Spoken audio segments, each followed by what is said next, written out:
Agora é hora de entrevista, às 8 horas e 10 minutos, 8 e 10. Eu estou recebendo aqui o jovem estudante do SESI Araripina, o Fábio de Castro, e a psicóloga também do SESI, a doutora Eduarda Gomes. Nós vamos falar sobre o programa SESI no Mundo. O Fábio que participou, esteve no Canadá e vai contar aqui a sua aventura, a sua história. Bom dia, Fábio. Seja bem-vindo à Rádio Araria FM. Bom dia, Roberto. Bom dia a todos os ouvintes. É um prazer imenso estar aqui compartilhando a grande experiência que eu tive nesse último mês de julho. E eu aqui agradeço pela presença, Fábio. Psicóloga, doutora, muito bem-vinda também, doutora Eduarda Gomes. Obrigada, bom dia a todos. É um prazer, estar aqui com o Fábio para compartilhar um pouquinho dessa jornada. O SESI no Mundo, de fato, foi um projeto pioneiro da nossa escola, do nosso DR, E é um momento muito rico compartilhar com vocês um pouquinho desse processo. Conosco e com toda a população do Araripe, principalmente aqui de Araripina. Lembrando que estamos sendo aí transmitidos pelo YouTube, no canal do Blog do Roberto, e também pela página no Instagram da Rádio Araria FM. Bom, Fábio, vamos começar do começo. Como é que você ganhou aí essa ida, lá para o Canadá? Como foi? Teve concurso, teve curso? Como é que foi isso? Bom, tudo começou com um processo seletivo que o SESI ele fez. Ele começou anunciando que ele teria o projeto SESI no Mundo, que levaria os estudantes que passassem para passar um mês de imersão na língua inglesa e na cultura do Canadá. Teve várias etapas. A primeira foi a inscrição, que tinha que entregar os dados para se candidatar.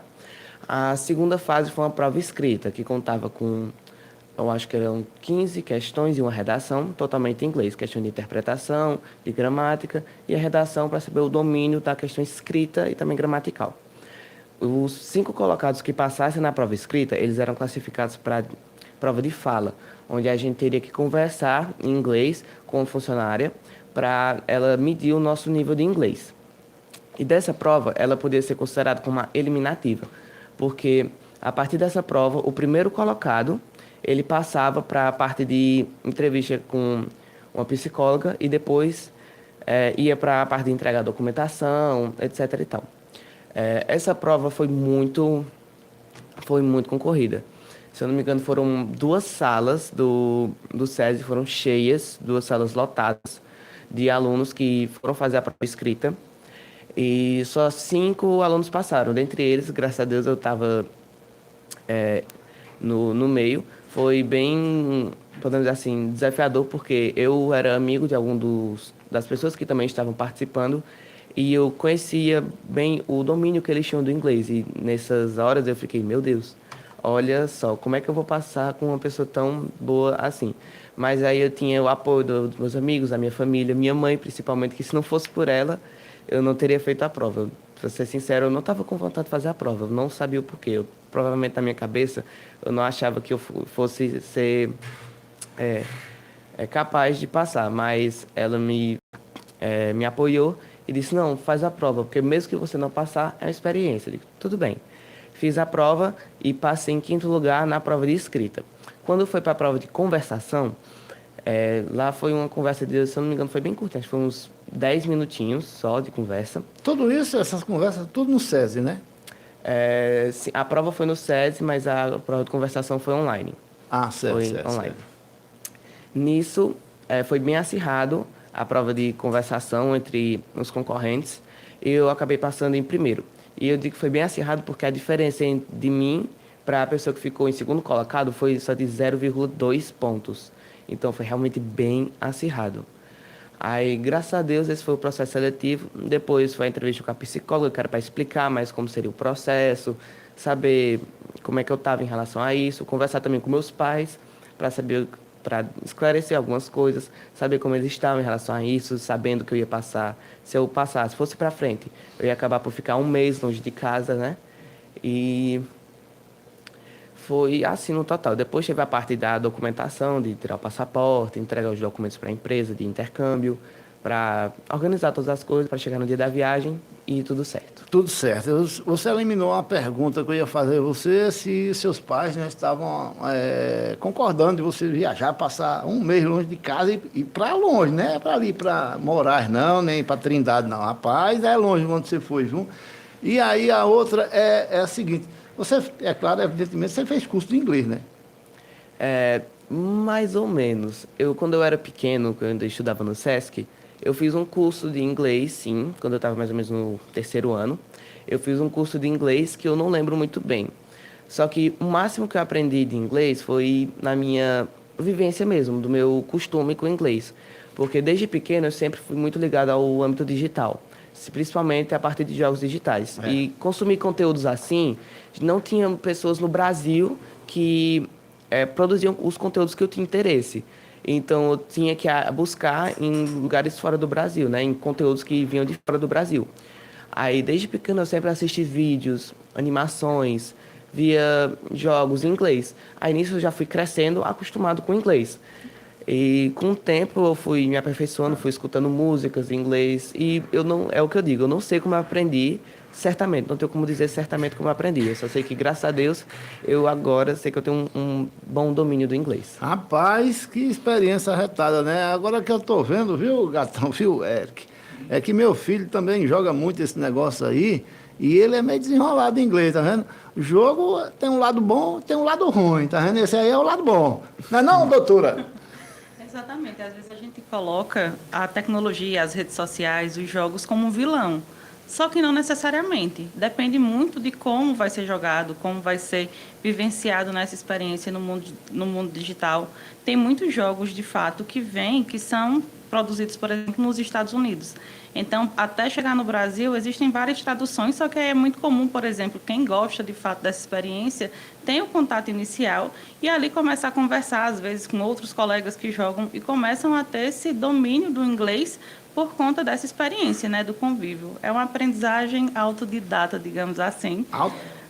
Mas que funciona de fato. É claro, tudo tem seus benefícios e malefícios, mas dosando da forma correta, de forma assertiva, tem muitos ganhos que podem surgir de fato aí. E o consumo de música, série legendada também auxilia muito. Então, todo mundo sempre fala, para quem faz curso de inglês de fato, começa a assistir filme legendado, série legendada, porque vai dando uma compreensão, digamos assim, da língua. Aqui, claro, tendo um curso é muito importante, auxilia assim no processo, mas esse caminho aí através do contato com a língua também possibilita muito a compreensão do inglês, como o Fábio, né? Que compreendeu a escrita gramatical e também o domínio didático da fala, para conseguir se comunicar e ter essa experiência. E aí valorizou muito essa conquista dele, porque, como ele mesmo disse, estava ali ao lado de pessoas que ele sabia que dominavam o inglês, que com certeza fizeram cursos, né? E ele está vendo aí. Bom, agora vamos lá para aquela parte, a melhor. Você pegou o aviãozão aonde? O bichão?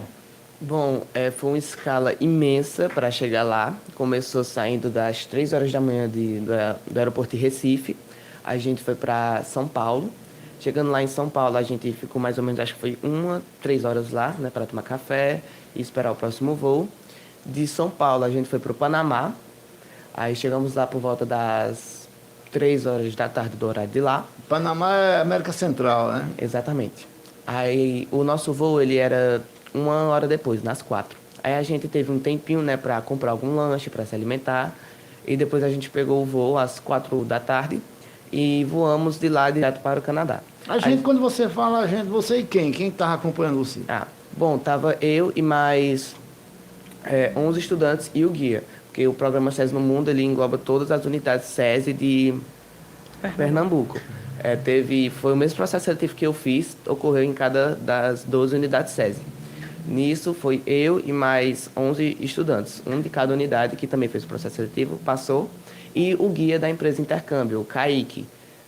Ele esteve lá nos acompanhando, nos auxiliando, e foi uma grande ajuda ter ele lá, porque ele foi quem fez muitos momentos. Cara, ele planejou várias coisas, ele nos ajudou bastante quando a gente tem alguma dificuldade. Por exemplo, eu tive uma pequena dificuldade na hora de pegar o ônibus e volta para casa. Aí eu disse, Kaique, eu não estou conseguindo, no meu primeiro dia, eu não estava acostumado a pegar o ônibus. Eu disse, Kaique, pode me ajudar? Ele, claro, vamos. Ele foi e me ajudou. Aí a gente foi... Qual era a cidade que você ficou lá no Canadá? Foi em Montreal. Montreal. É uma das maiores, né? Realmente gigantesca a cidade, muito grande. Acho que nem deu para explorar tanto. A gente foi nos principais lugares, mas para dizer que explorou a cidade inteira, acho que não tinha como.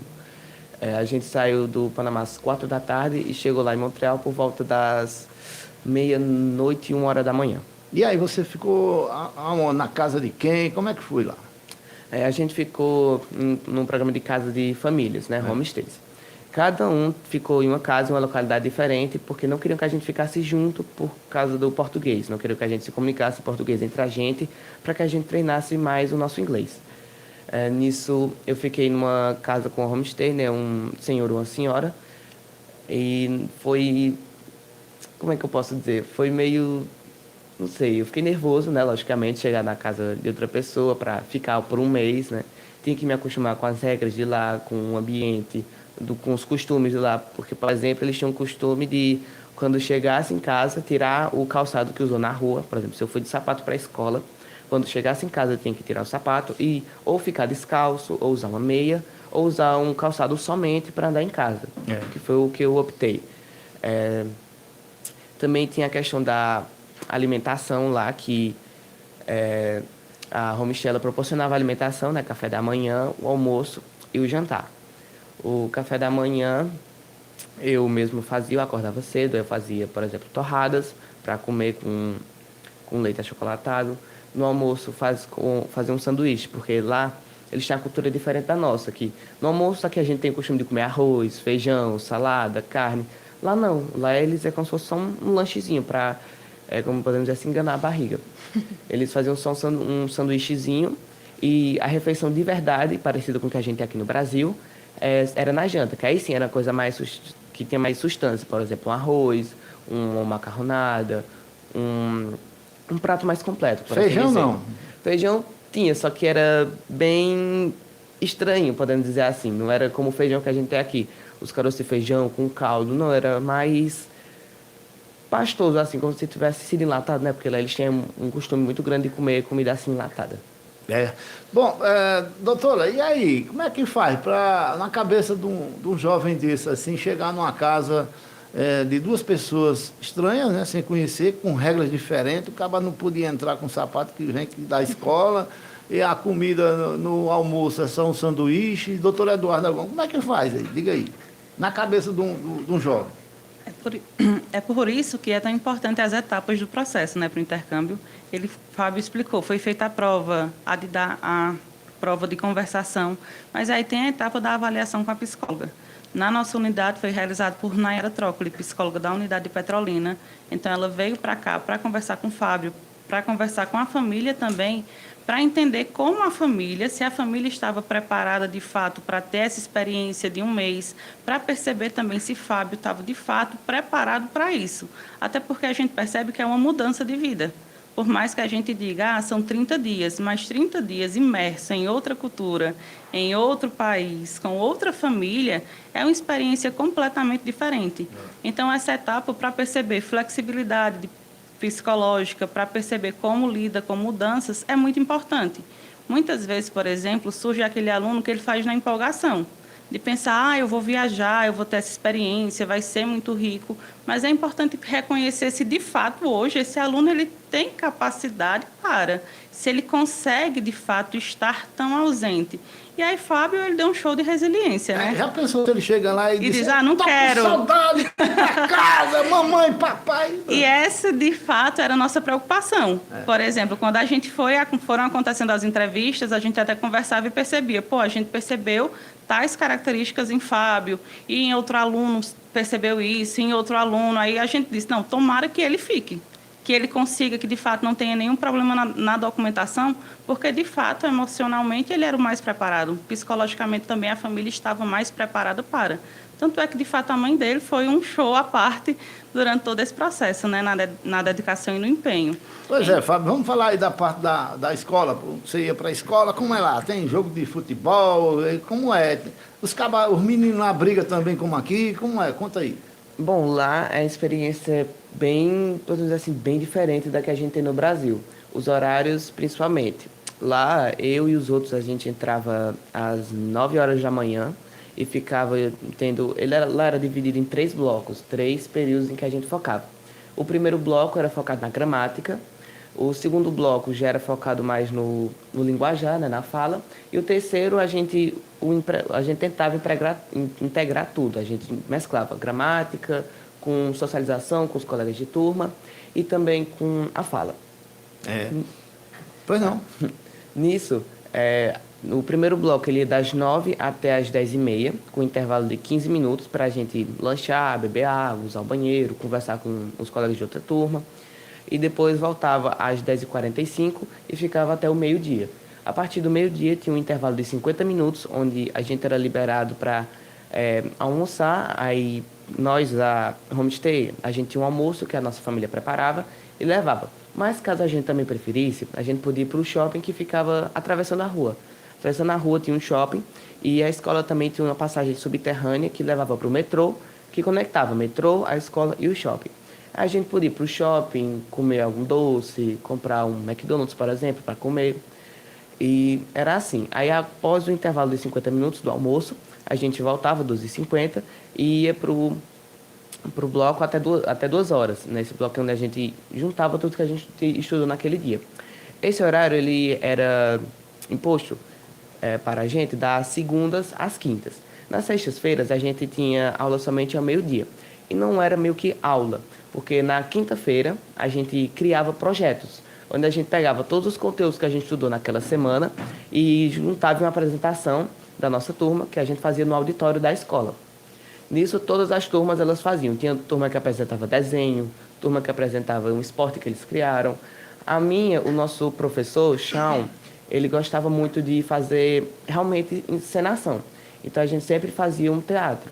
A gente planejava cenários, a gente planejava enredo, falas, personagens, tudo para, na sexta-feira, dar o melhor que a gente conseguia para fazer uma apresentação. E sempre era uma apresentação super engraçada. Eu lembro de uma em que a gente tinha estudado naquela semana sobre culinária, sobre IAs, e a gente decidiu mesclar isso em um restaurante. A gente ensinou um restaurante totalmente feito por IA, onde os garçons eram IA, a pessoa que recebia os clientes eram IA, os cozinheiros eram IAs, robôs. Aí a gente teve que ensinar, tinha os clientes, tinha os robôs, e o enredo era super divertido, onde a gente começava, os robôs cozinheiros começavam fazendo a comida normalmente, mas a partir do meio para o final eles acabavam meio que entrando em curto-circuito e começava a fazer uma comida mais robótica, por exemplo, assim, em vez de macarrão com molho de tomate, fios de ferro com molho de tomate, e acabava desagradando os clientes. E no final trocava de lugar. Os clientes diziam, eu mesmo consigo fazer minha própria comida. E eles iam para a cozinha e os robôs se sentavam nas mesas para meio que ser servido pelos humanos. Vai comer o fio que vocês fizeram, né? Bom, o Márcio Lucena está aqui dizendo, estamos orgulhosos de você, Fábio e Arthur. Quem é o Márcio? Teu pai? Márcio é meu tio, ele é esposo da minha tia, irmã do meu pai. Pronto, me diga uma coisa, aí na hora de vir embora, chorou de saudade já? Bom, na hora de ir embora foi uma dor, assim, muito grande, porque eu e os outros 11 alunos, 12, né, contando com o Kaique, a gente acabou se apegando muito nesses dias. No começo eu pensava, nossa, eu não vou conseguir me enturmar tanto, né, vão ser personalidades muito diferentes, e realmente eram, mas parece que pegaram personalidades diferentes que se contrastavam perfeitamente, porque todo mundo ficou amigo de todo mundo, né? Porque passar um mês junto em outro país, né? Todo mundo vivendo experiência diferente, é muita coisa. Então a gente acabou criando amizade muito forte, laços muito fortes uns com os outros, e nossa, foi bem, não posso dizer assim, difícil para deixar. Toda vez alguém até lembra assim, eita, olha, falta 2 semanas para a gente ir embora e nunca mais se ver. Ficar sempre dando esse ênfase no nunca mais se ver. Aí, quando a gente voltou, pegou a escala inteira para voltar. A única diferença foi que, em vez de sair do Panamá para São Paulo, fomos para Brasília. A gente chegou aqui, fomos recebidos pelas famílias, né, que foram para o aeroporto de Recife, recepcionar a gente. Foi choro para todo lado. Era pai chorando, era filho chorando, era avó chorando, era amigo chorando. Meu Deus do céu, se juntasse as lágrimas tudinho, enchia uma piscina. Mas chorar é bom, né, doutora? Sim, emoções, né? Doutora, o que é que fica aí de bom, né, numa experiência como essa, na psicologia? É uma experiência muito rica, de fato. Nós, enquanto SESI, pensamos em transformar vidas, trajetórias, alunos. E aí eu tenho certeza que para Fábio, para os outros 11 alunos da rede que tiveram essa imersão, é uma experiência muito rica, é uma transformação de vida, digamos assim. Não é que eles nunca mais serão as mesmas pessoas que foram, mas de alguma forma nunca mais serão. Tem uma bagagem de vida, uma experiência, treinaram aí fatores emocionais, questões emocionais aí bem fortes, fator de resiliência, de proteção, fator de habilidades também, habilidades socioemocionais aí que são tão importantes para o desenvolvimento na vida, tanto pessoal quanto profissional. Então, as habilidades socioemocionais deles, com certeza, vieram com a bagagem cheia e que vão usar de bagagem aí para a vida, para outras experiências, processos, ensino médio, carreira, trabalho. Ondina Castro, Fábio, você é orgulho de seus avós, Tico Rocha e Ondina. Rapaz, Tico Rocha eu conheço. E orgulho para a família, evidentemente, né? E lá na escola, quando você chega agora, aí celebridade. Celebridade. Conta aí como é. Bom, sim, é muita alegria, né? Porque eu estava já um mês sem ver meus amigos e todos eles vieram me receber, vieram fazendo muitas perguntas, né? Como foi lá a experiência? O que aconteceu de tanto? Você visitou quais lugares? E, nossa, é uma experiência muito incrível, sabe? O volta para casa. Tão bom quanto a ida é a volta, porque a gente tem aquele sentimento de saudade.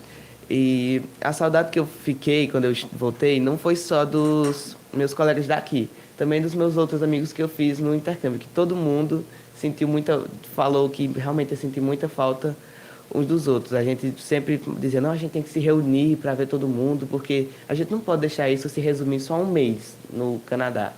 Tanto que a gente até fazia brincadeira de uma turnê pernambucana, em que a gente dizia, não, a gente tem que se reunir e, sabe, o SESC tem que juntar todo mundo e sair palestrando assim, juntar todos em todas as unidades, porque é uma coisa que eu penso assim, porque melhor do que experiência, por exemplo, minha de falar no SESC de Araripina, não impactaria tanto como, por exemplo, um companheiro meu de viagem, foi Alan. Ele teve experiência diferente, né? Cada um teve sua experiência única, e ele palestrando seria, podemos dizer assim, mais impactante, porque santo de casa não faz milagre, como diz o ditado. Então, seria mais fácil outras pessoas acabarem por ficar impressionadas com a capacidade desse programa, com outras pessoas de fora contando suas experiências. E, nossa, foi incrível voltar para a escola. Muita gente diz assim, eita, escola, não aguento mais. Mas eu estava com saudade de voltar para a escola, né? Voltar, podemos dizer assim, a rotina normal, que não vai ser normal, podemos dizer assim, né? Depois de tudo que eu vivi, eu não quero deixar minha rotina como era antes, quero mudar um pouco as coisas nela para, não sei, eu senti a vontade, né, de mudar. Mas, por exemplo, quando chega em casa aqui, tá tirando já o sapato ou tá do mesmo jeito? Tô tirando o sapato para entrar ainda. Não tem nem ideia. O costume ficou que... Meu Senhor Jesus amado. E no almoço, tá comendo feijão ou sanduíche? Graças a Deus estou comendo arroz, feijão, salada. Eu não aguentava mais comer só sanduíche. Mas era variedade de sanduíche. Às vezes era sanduíche com presunto, às vezes era presunto e queijo. Às vezes era mortadela. Enrolava o bucho. Enrolava o bucho, mas nada comparado ao arroz com feijão que a gente come aqui todos os dias. Não tem comparação, não. Márcio Lucena diz que parabéns, Roberto, pelo trabalho. A segunda etapa de pergunta vai ser com a família. Aí, a gente já está convidado, Márcio. Bom, eu quero agradecer a presença do Fábio, da doutora, e fique à vontade, doutora Eduarda Gomes, para as suas considerações finais. Muito obrigado. Obrigada pelo espaço, Roberto e ouvintes. Eu acredito que o SESI no Mundo é um projeto pioneiro da nossa rede, do nosso DR Pernambuco, e, de fato, impactou vidas diretamente, os alunos, a família, a comunidade escolar como um todo. Eu tenho certeza que, seguindo com o processo, esse projeto foi o piloto, né? Mas, seguindo com ele, acho que cada vez terão mais alunos inscritos, engajados, mais motivados também na aula de inglês, com o nosso professor Valdemar Lacerda, que é maravilhoso, um professor bilíngue, de fato, domina a língua e consegue compartilhar muito com nossos alunos em sala de aula. Eu sempre brinco, quando o professor de inglês, Valdemar, está dando aula, eu não gosto nem de chegar na porta, para não atrapalhar a riqueza daquele momento que os alunos têm. E aí, os alunos selecionados agora, as inscrições foram abertas para alunos do primeiro e segundo ano do ensino médio. Então, daqui a pouquinho vai estar saindo o nosso edital de gratuidade para o primeiro ano do ensino médio do ano que vem. Costuma sair entre agosto e setembro, onde os alunos fazem a prova do processo seletivo. Hoje também já estamos com lista de espera para 2027. E aí, de fato, quem tiver vontade de viver essa experiência, essa imersão em uma cultura diferente, em uma língua diferente, costumes, perspectivas, a nossa escola está aberta para isso, né? Agradecer a Fábio pelo empenho, pela dedicação, tanto na escola, detalhe importante, ele estava no Canadá preocupado com o que estava acontecendo na sala de aula, com medo de não acompanhar o conteúdo no retorno. E aí, de fato, a gente vê o nível do empenho do aluno, né? E foi muito rica, é uma transformação de vida. Eu acredito que ele concorda comigo quando a gente fala que é uma possibilidade, uma experiência única que foi ofertada e que bom que ele agarrou com todas as forças e viveu da melhor forma possível esse intercâmbio. É um orgulho para nós na escola, para a família, com certeza, para a nossa cidade também, ter um aluno tão dedicado dentro e imerso nesse processo. Muito bem. Parabéns, Fábio. Serviço Social da Indústria, Ação, Saúde e Cultura. Fábio, parabéns, meu irmão. Muito obrigado. Eu agradeço a você pela oportunidade de estar aqui, agradeço a todos que ouviram e se tem uma dica que eu posso dar é que nada é impossível se você realmente se esforçar. Vejam, esse processo ele foi bem acirrado, né, como eu falei, principalmente na parte da fala, mas com muito estudo e dedicação a gente consegue os nossos objetivos. Nada vem da noite para o dia, a gente tem que se esforçar para que a gente consiga chegar a patamares que a gente nem imaginou. Por exemplo, eu nunca imaginei que eu fosse fazer um intercâmbio, mas graças ao SESI, que proporcionou essa oportunidade, e com o apoio da minha família para que eu estudasse, me esforçasse para que eu passasse no processo seletivo, eu acabei conseguindo essa conquista imensa. Muito bem. E exemplo para os seus colegas. Obrigado. Agora são 8h37. Vamos ao intervalo. Já tem mais notícias no seu rádio. Informando. Prestando serviço e comunicando. Roberto Gonçalves.